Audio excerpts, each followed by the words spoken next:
Hello, welcome to NewsX. We're live on DSTV channel 421, Go TV channel 125 across all our social media handles. We're Joy News on TV. And within the next 60 minutes, we'll put in the spotlights on the elections and also the back and forth about the signing of a peace pact. Well, you just heard the Community of West African States in Accra, the program's director of CDD in charge of election security, Paul Mensah. He expressed hopes that today's meeting will help resolve all challenges. Now, if you don't know, that meeting we're discussing is about the meeting between the EC and the NDC. They have raised concerns about some of the discrepancies in the voters' register after the EC brought out the register for viewing. Now, they're concerned about it. Yesterday, we told you that the Electoral Commission has actually turned down a request by the NDC for a live telecast of that meeting. And so we're putting a spotlight on that meeting this morning. Let's tell you about more, because a senior lecturer at the University of Ghana, Dr. Albert Intribisiako, wants Ghanaians to eschew violence and embrace peace as we prepare for the polls. He was speaking on the sidelines of the Kofi Annan Memorial Lecture. The danger is that we are preparing our minds to reject the election. This is what I'm seeing, and this is my fear. You see, we should take the Electoral Commission out of the dispute. It is not the Electoral Commission who actually asks anybody to go and vote for Party A or Party B. It is you as an individual. So now my concern is that party leaders, party members should try to educate the youth. The youth properly. They must give them a proper education, rather than false information that will incite rouse. Because when you're a political party leader, you are very powerful. When you speak, the youth follow you. So we need to actually start preparing ourselves well and then trying to disabuse our minds from the fact that a electoral commissioner can rig an election. A electoral commissioner can never rig an election. He cannot combine with the military or the police, as some people are saying too. That is not good. This utterance is even out. It shouldn't come.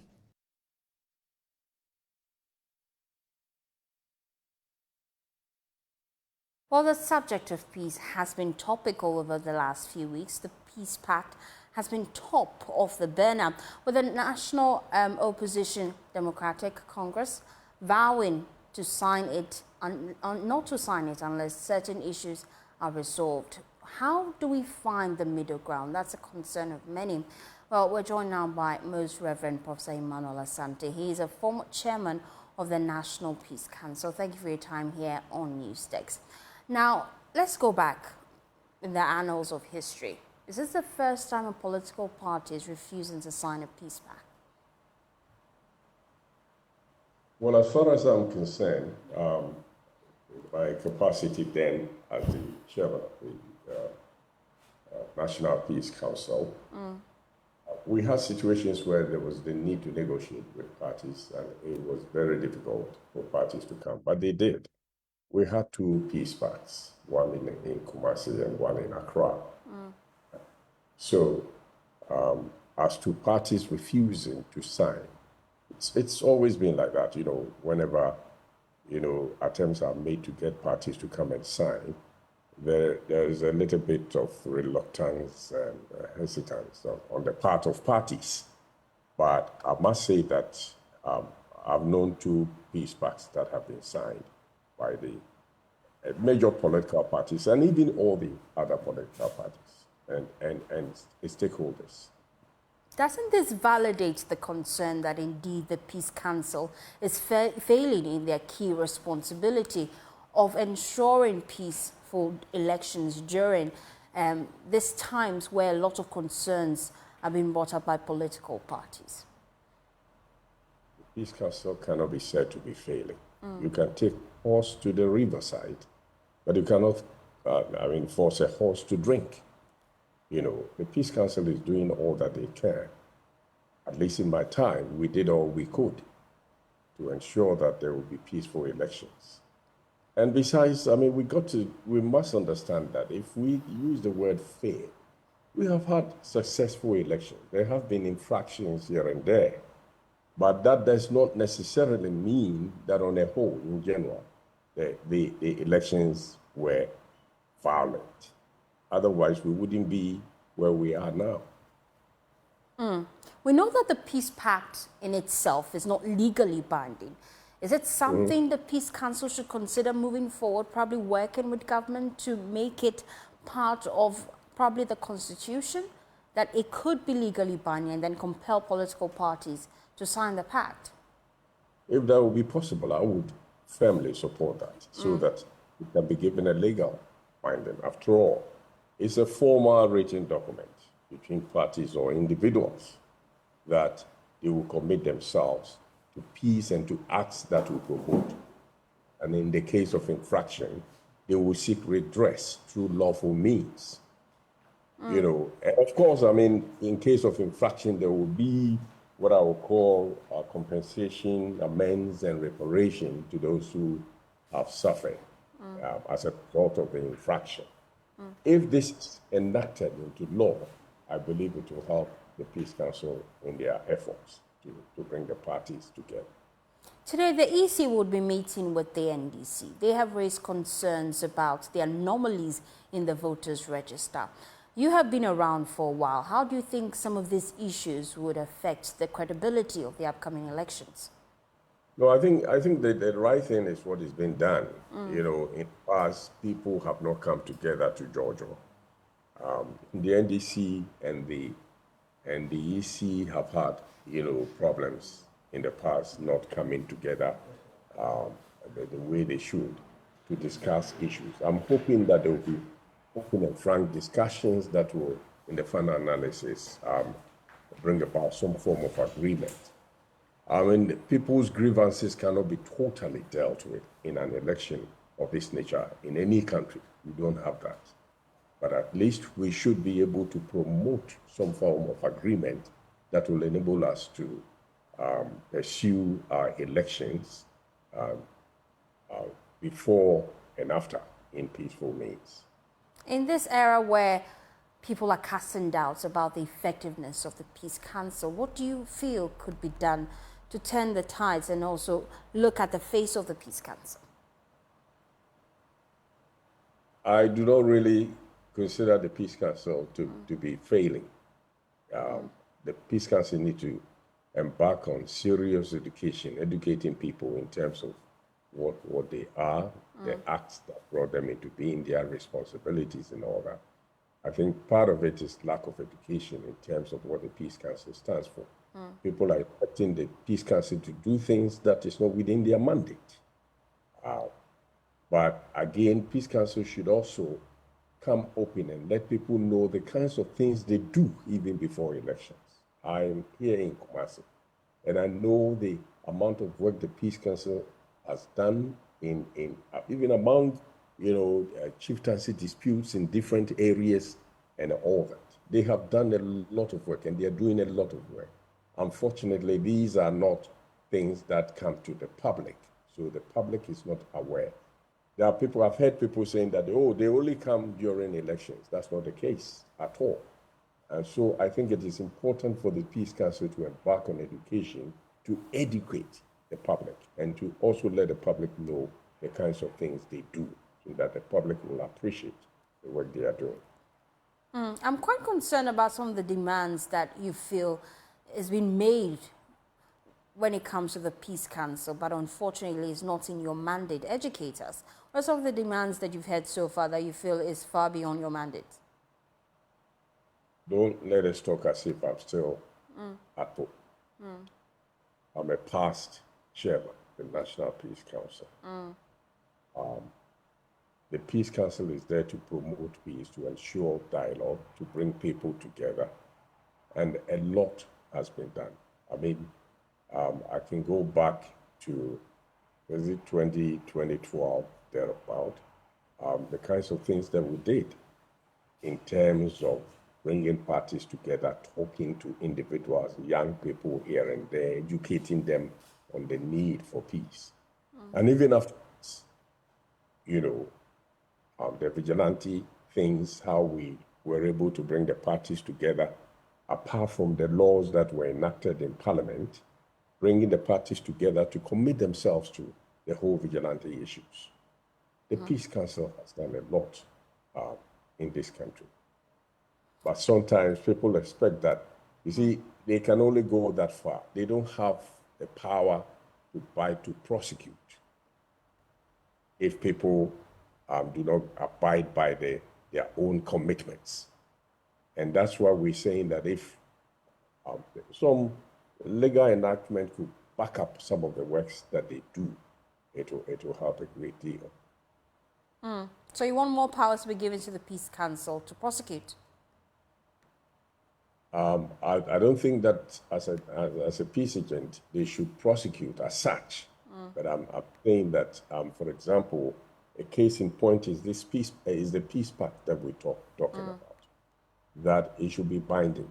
There should be some legal form, something to recognize that when people come together to commit themselves to that, it is binding, and when there are infractions, the proper channels, legal channels, will be followed.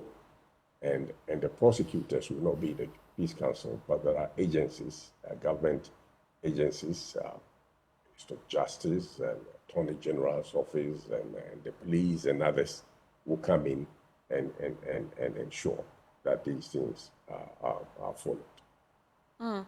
As we wrap up the conversation, we have 92 days to the December 7 election. Now, the NDC is still reluctant to sign the Peace Pact. What would you recommend moving forward? Let me first of all say that as a public declaration, when peace pacts are signed, you give indication to the public that you are committed to peace. But at the same time, the signing of the pact itself is not something that will bring peace. It must be backed by a high sense of commitment to peace itself. And this, in my view, the commitment that I'm talking about will include the commitment to acts that will promote peace. It will also mean seeking redress in case of infraction, not through violent means, but through legal means. It will also include the assurance that there will be compensation, amends, and reparation for wrong and injury and infraction of the pact through lawful means. I believe that when this is done, it will help a great deal. But the fact that the NDC is saying that, until they haven't said they won't sign, but it's conditional. They are saying that in the past there were infractions, and as a result of these infractions, they demand that amends, reparations will be done, especially in the case of Techiman and in other places for people who suffered as a result of this infraction. I really, if in fact that is the case, I don't see why, if we are committed to peace, people who violated, these acts and as a result of infractions brought, mayhem and injury to people should not be brought to justice, and amendments and reparation couldn't be made to ensure peace in the country. I know one of your key concerns whilst you were at the Peace Council was how political parties communicate. And this campaign season, you've listened to different political parties on the grounds. What's your observation? I must say that there is much improvement than what used to be then. These days, I think people are talking more on issues. It doesn't mean that we have arrived. Here, now and again, you hear people attacking personalities. But I think on the whole, I hear political parties talking about their policies, the kinds of things that they would do. And when people are reacting, they are reacting against such politics. That's allowed within the context of democracy. If you say that this is going to be my economic policy, people have a right to critique that economic policy and to say that my economic policy will be better than your economic policy. That is contest of ideas, and that is permitted. Space should be given within democracy for such things to go. But I will continue to urge the masses, the supporters, people who are using social media to be very careful about the kinds of things that they say. Because the media is a very powerful tool that can create problems. There are people who read things on the social media and they take it hook, line, and sinker. They think it's the gospel truth, and sometimes it may not be. So people who are using the social media should be very, very careful that they don't plunge this country into chaos. Now let's look at the calls for a presidential debate. Do you think it is valid at this time? For me, it is very, very important. If parliamentary candidates will respect the public and, offer themselves to debate issues.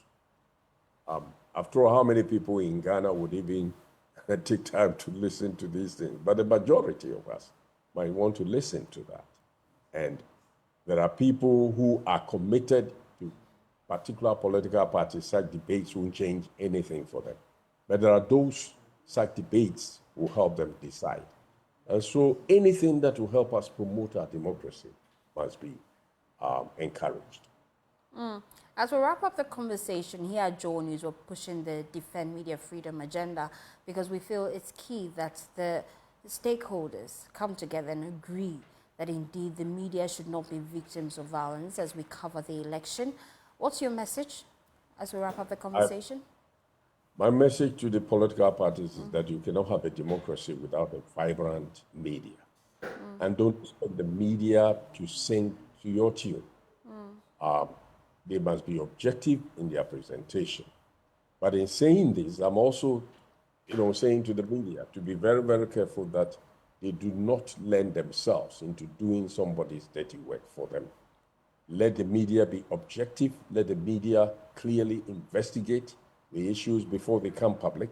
Let them be sure that they have done their homework and not malign anybody or come up with something that will create confusion in the minds of people.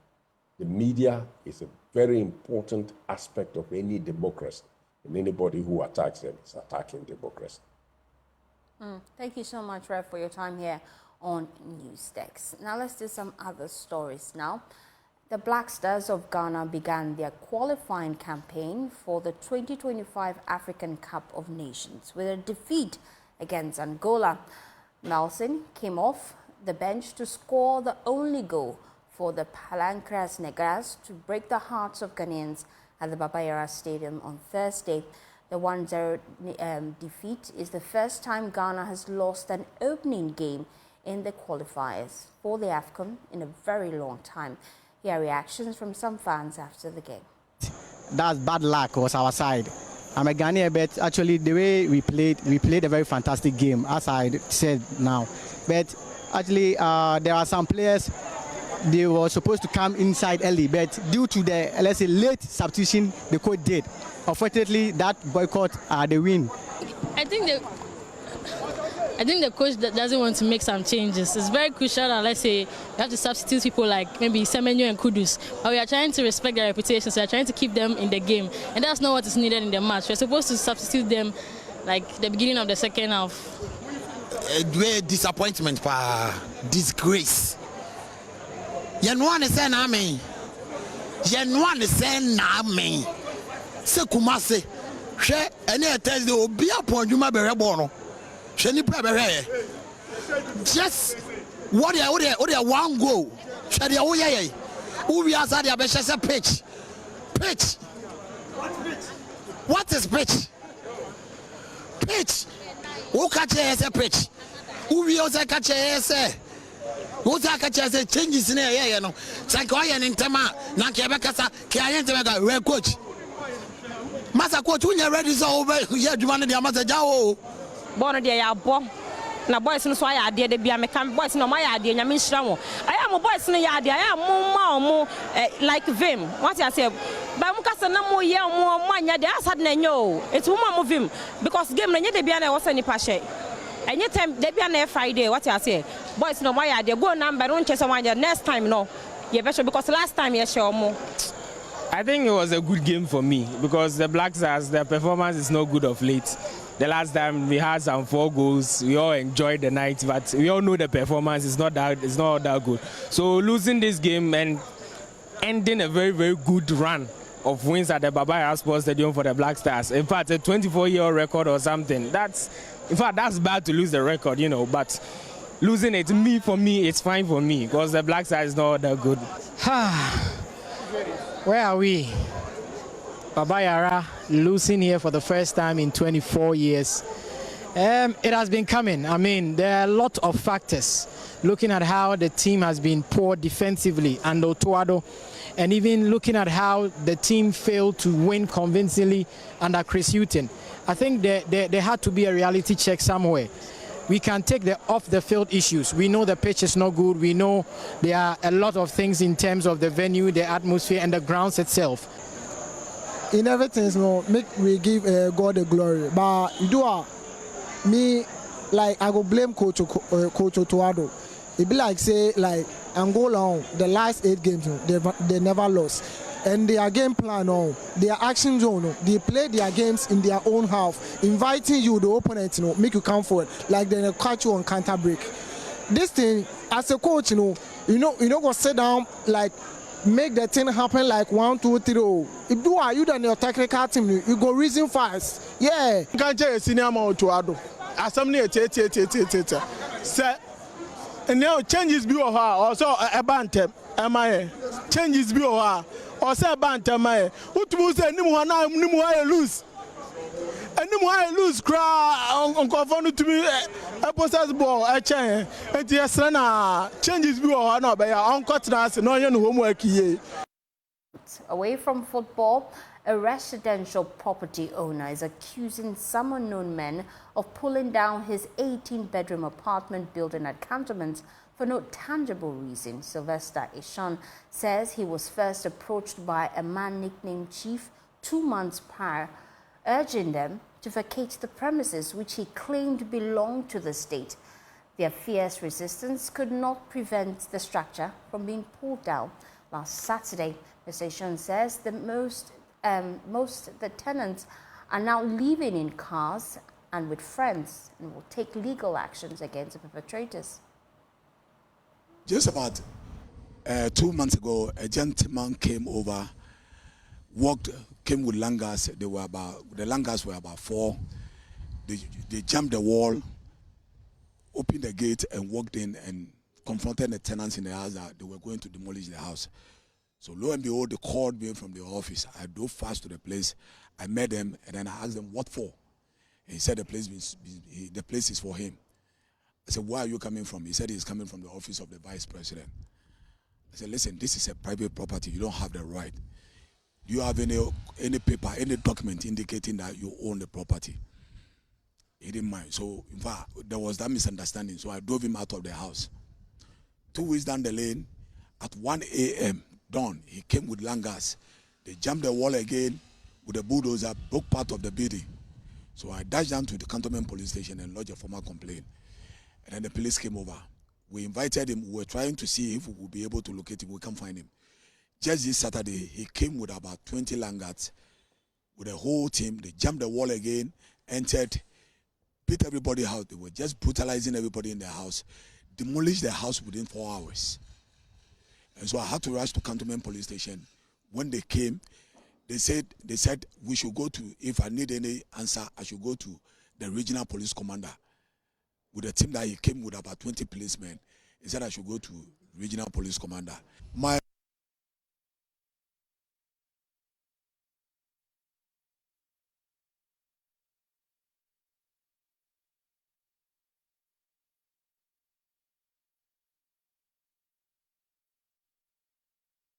While you're watching NewsX, we'll be back with business, to stay tuned in. Welcome back to Business on NewsX. My name is Winston Taki, and now to our first business story. MTN Ghana is promising to support social enterprises through its Heroes of Change initiative. Addressing the media, Chief Corporate Service and Sustainable Officers MTN Adjoa Wiafe noted that MTN would not relent on providing assistance to the less privileged in society through initiatives like the MTN Heroes of Change. She spoke at the launch of the 7th edition of the initiative. The Heroes of Change initiative is a flagship program of MTN Ghana Foundation. It is designed to recognize and celebrate individuals who are making extraordinary contributions to their communities. It also aims to create sustainable opportunities that impact communities and touch lives. So far, MTN Heroes of Change has supported over 100 social enterprises, providing assistance for the less fortunate in society. Ajoy Wiafe is the Chief Corporate Service and Sustainable Officer at MTN. The Heroes of Change program, as we mentioned, is a program that seeks to unearth people within our communities who are doing things to bring change, social change to the communities that they live in. So these are the real heroes, as we said, the unsung heroes, those who are going out of their way every day to transform lives in a very meaningful way. So this season, as we are going out again to call for nominations for people within our communities who are doing all kinds of things. And we are looking in the area of education, health, and economic empowerment to uplift the lives of the people within the communities.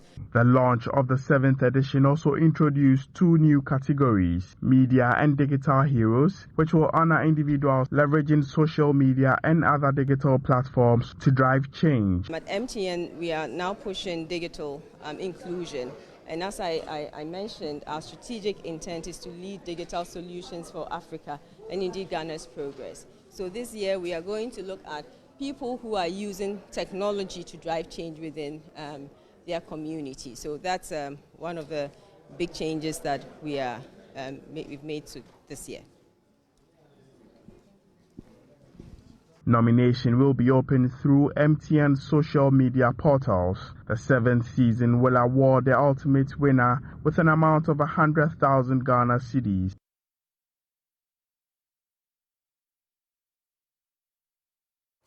Moving on, the MasterCard Foundation and MEST have begun a series of engagement to support digital inclusion in Ghana's educational sector. The move also aims to gather ideas for educational technology through strategy for the country. According to MasterCard Foundation, entrepreneurs in the educational sector using technology require some boost through partnership with knowledge sharing in order to increase the country's digital opportunities. Here is more. Ghana's edtech sector has rapidly expanded in recent years, offering innovative solutions to long-standing problems within the education system. However, despite this expansion, significant challenges still hinder the scale of many edtech companies in this sector. The Edtech Forum by MasterCard Foundation and MEST will support government quest to transform the sector to make it more attractive for both learners and teachers. Suraj Shah is head of strategic partnerships at MasterCard Foundation and has been explaining to journalists on the importance of the forum. One thing that came out was there needs to be some sort of policy and strategy run by the government. So now you see us here today, a year on, a lot of discussions from that call of action has been had. You see the Ministry of Education here, they're talking about the ICT in education policy and how EdTech roadmap would fall into it. They're going to soon be asking who is willing to come and sit down together to bring us the data. Give us, based on your experience, what is working out there, urban, rural schools, so that all of it is combined. One of the things we hope to see is the government also saying that this is not a government to it alone. Executive Director for St. Louis, Ghana, has been given the importance of having digital inclusion in the country's educational policy. It needs to be human-centered. It has to be inclusive. It has to be equity and quality. These are the 4 things. The human-centered, just like we have human rights, we have digital rights. If we are moving our kids to online, there has to be some digital rights. So we need to think about them. Their security, their privacy, everything has to. That is why we are bringing all of you together. Speak to the ICT policy we have. I know our minister, he understands what we are doing. And before we even publish or make it a law or a policy, we will benchmark it with everything to make sure it's already ready for the country. We're not going to do anything in haste. The Ministry of Education also used the platform to update stakeholders on the newly developed policy for ICT education and its benefits to socio-economic development. That'll be all for business. My name is Winston Taki. For more news, visit myjoyonline.com for all your updates from business, politics, and sports. We'll be back after this break. Stay tuned.